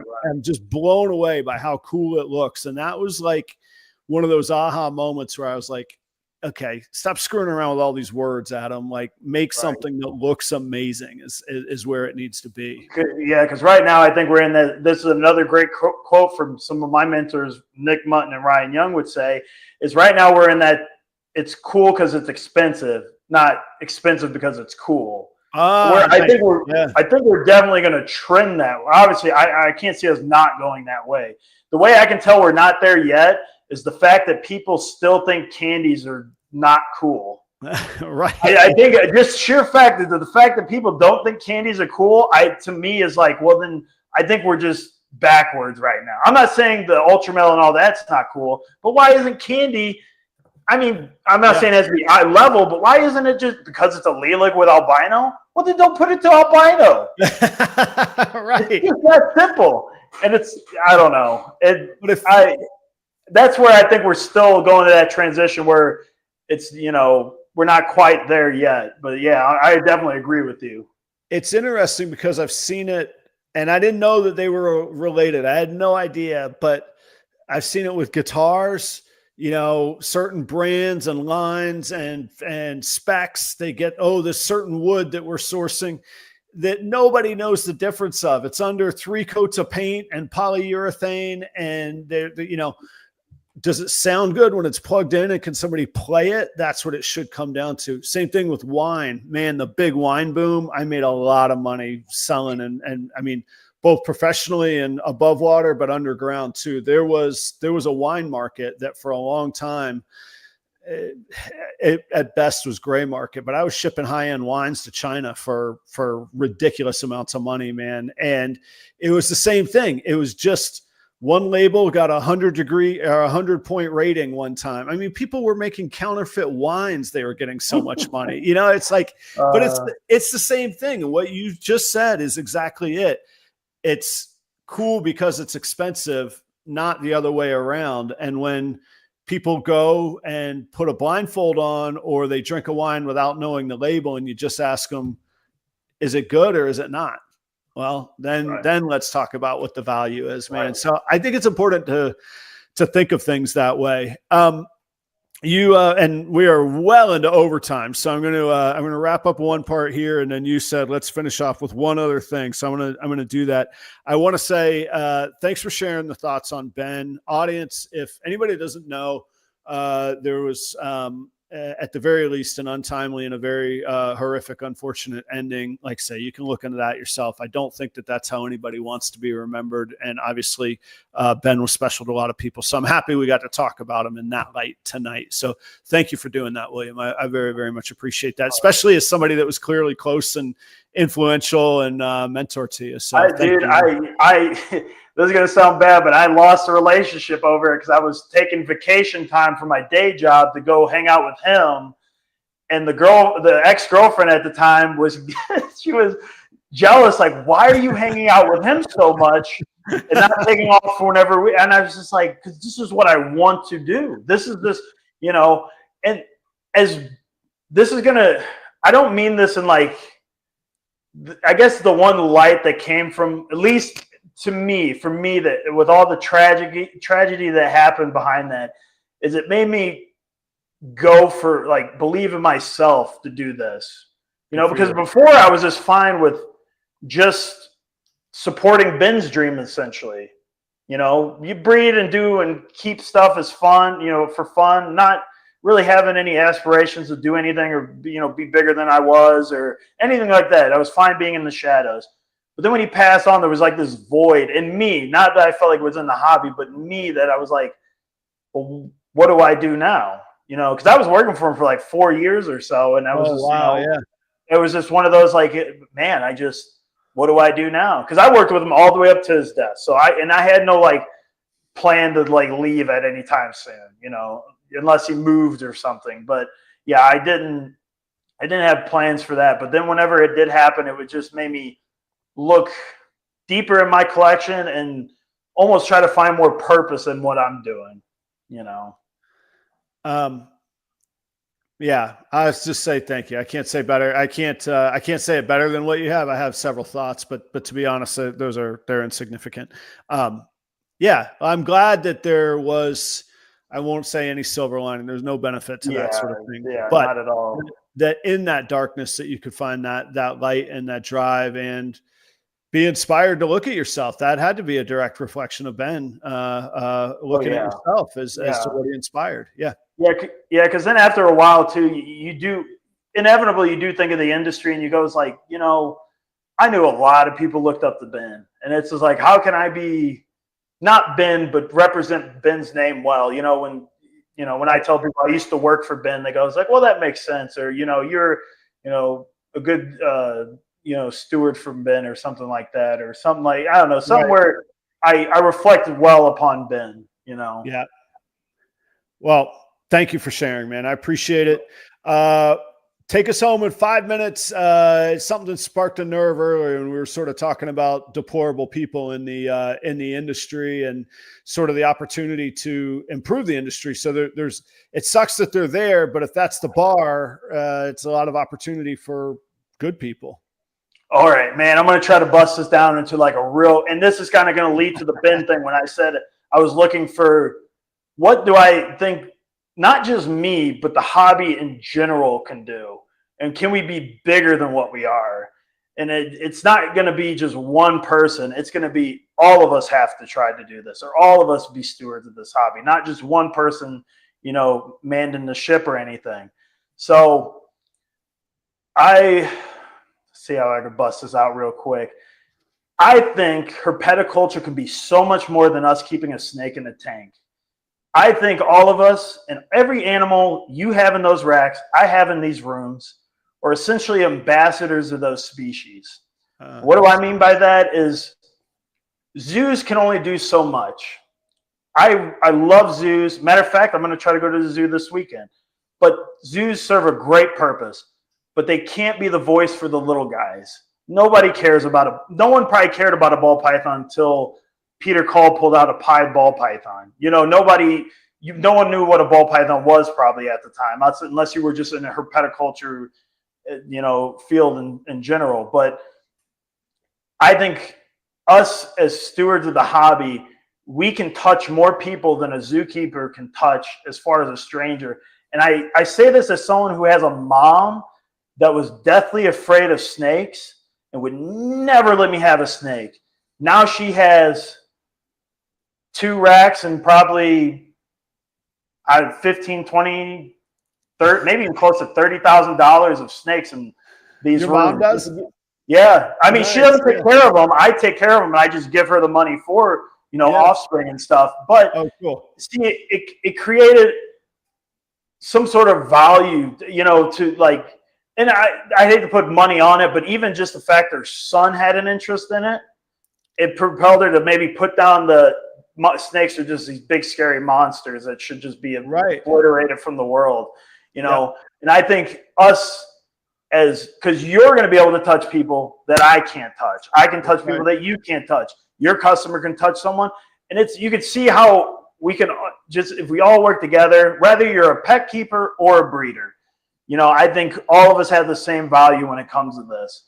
And I would just like to see us work towards, rather than zoos and biologists, field workers in the field of herpetoculture looking down upon us reptile keepers, we proved to them that without us, we wouldn't be touching a fraction of and I think we have, even with unintentionally. I think unintentionally we have touched millions of people. Just for sheer fact of how much herpetoculture has grown, or herpetoculture itself has grown.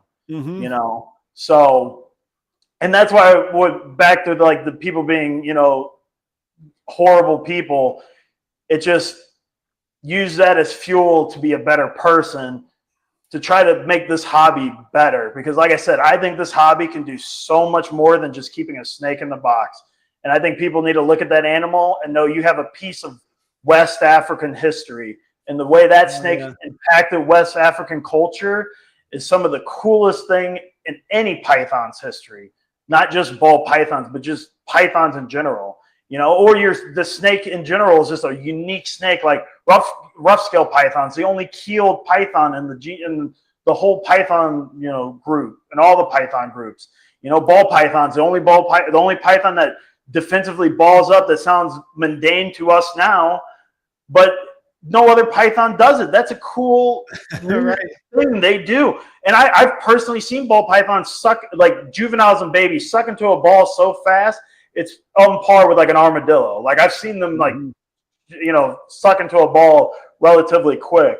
And I guess the moral of the story is I want to do more than just be a guy who breeds and sells and do this. I want to try to see if we can propel this industry to do more for, whether it's the animals we love in the wild or the country, the people who are from those parts of the world, not just keep it in the US, but globally help, whether it's conservation groups and all this, anything, that involves the animals we work with. I think it would be beneficial for us to support them across the pond, in their native land, and do more for that stuff that a lot of us are grateful to be making a living, and some of us a great living off of this. Right. And to just not contribute anything to the animals that the animals that we have came, ripped from the ground. And I hate to make this sound so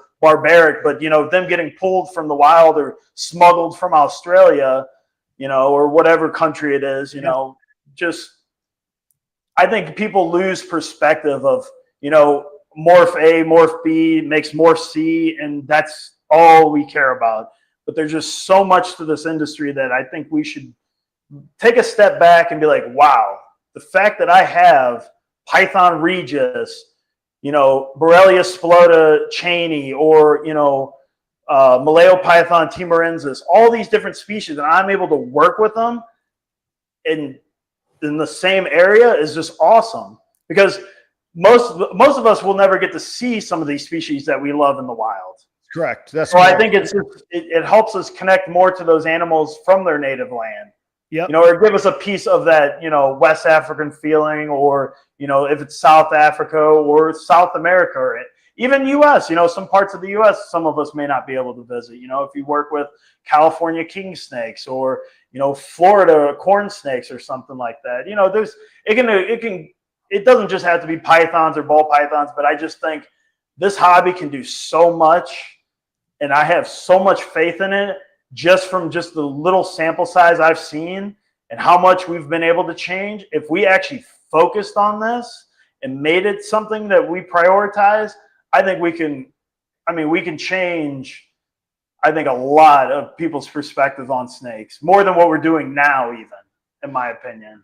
I'm certain we can. And I've said it before as a loose analogy, and I'm not advocating one thing or another here. I'm just saying, as a true statement of fact, if we look at where the marijuana industry was 30 years ago, and it was sort of stereotypes of Cheech and Chong and Jeff Spicoli, right? And, exactly. And the deadhead stereotype, which I'm totally down with the Grateful Dead. I'm cool, big fan of Jerry. Anyway, what I'm saying is, from a business society standpoint, from that perspective, in my lifetime, and I'm not the particularly old man, to where it's seen now and appreciated and bringing value to communities, again, whether people use it or not, it's taxed and regulated the right way. It does great things. And that has always stuck in my mind as a really great model for what I think the reptile industry probably has to do. And it probably means that, we got to tidy up our outward appearance, and some people we need to tidy up altogether, and some of it, just putting some more effort into it. And another thing is too, like taking time out,